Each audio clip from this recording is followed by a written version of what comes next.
It feels like it has been forever since we started helping fight against ISIS and other terrorists. Today, we look back at it and ask the question, should the U.S. act as world police? The first time the U.S. started interfering with other countries' skirmishes dates back to the early 2000s. We start with the day September 11th, 2001, more commonly referred to as 9/11. It was a normal, peaceful day, like every other. But soon, something no one expected happened.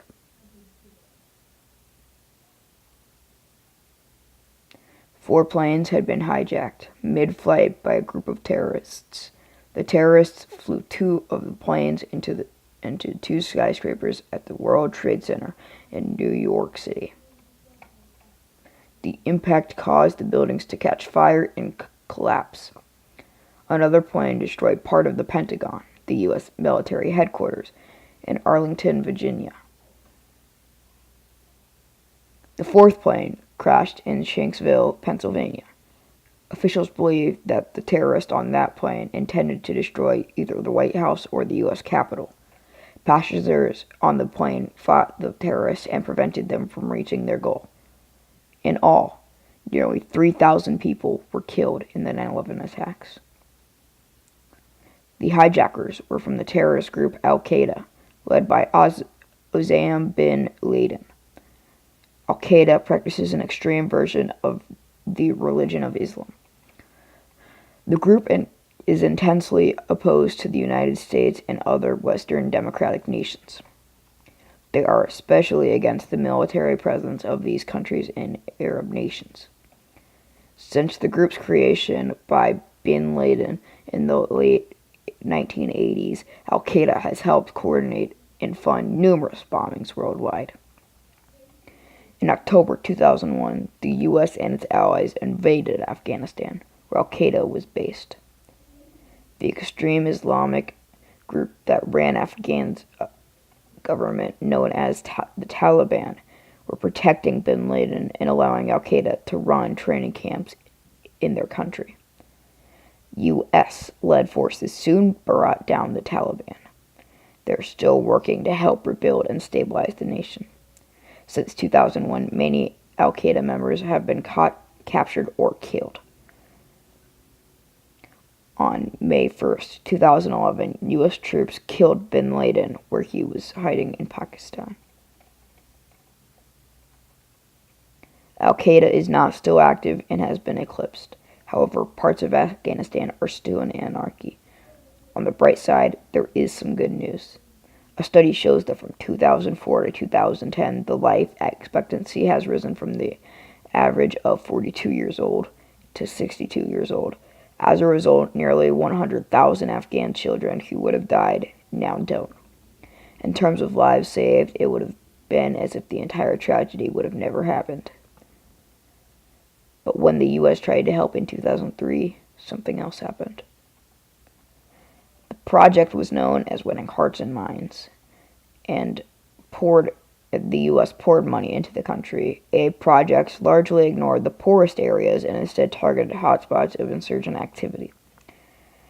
Aid workers took orders from military commanders who erred toward making a visible splash in the media.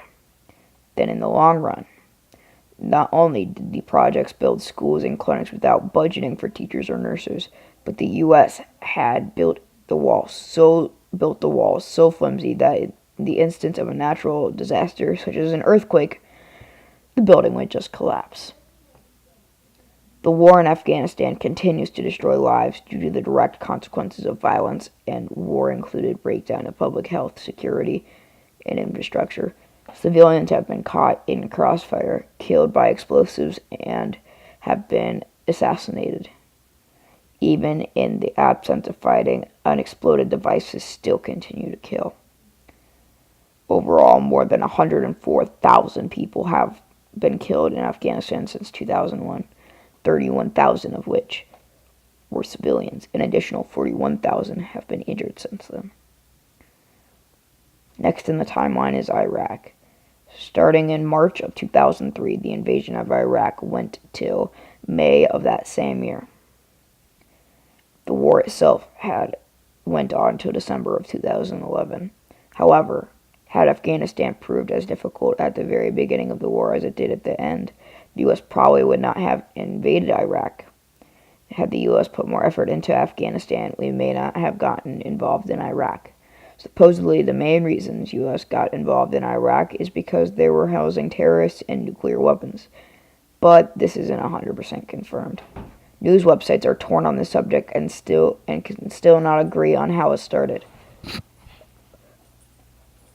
In 2013, the Iraq death toll has since 2003 was estimated to be 500,000 and reached 30,000 in 2006. And the U.S. media seemed to be pro-war, which would cause even more death.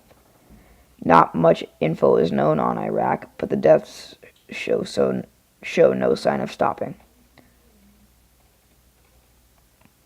Finally, in the timeline is Syria. Surprisingly, the U.S. hasn't gotten involved much in Syria, but is that a good thing or a bad thing?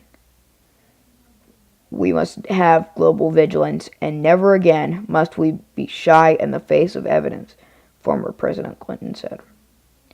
Yet here we are again, at the crossroads of another human tragedy, this time in Syria.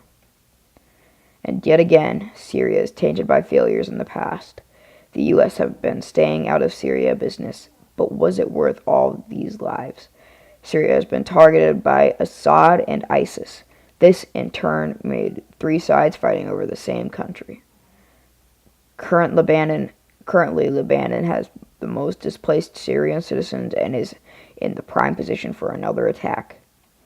Assad is most well known for their chemical weapons. They have caused so many atrocities over the past 2 years. Its main purpose should be to send a message to other countries planning to use weapons of mass destruction.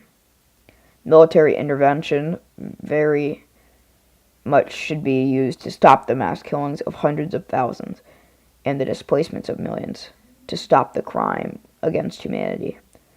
While we continue to argue with ourselves, Syrian citizens continue to die. While there are many more countries and reasons the U.S. should and shouldn't act as the world police, it seems to be a good stopping point.